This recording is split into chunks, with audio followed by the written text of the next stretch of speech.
How to change TikTok username. That's what I will show you in this video. But before we begin, make sure to subscribe to the channel and ring the bell to get notified whenever a new video is uploaded. With that said, let's get started. So go ahead and open up TikTok.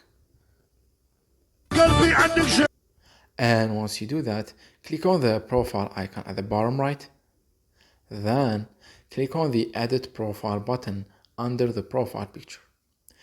Here you will find a section that says about you with a username option on it, so click on it, and here you will be able to change your username to wherever new username you want. Just follow the given guidelines that TikTok tells you to when choosing your username.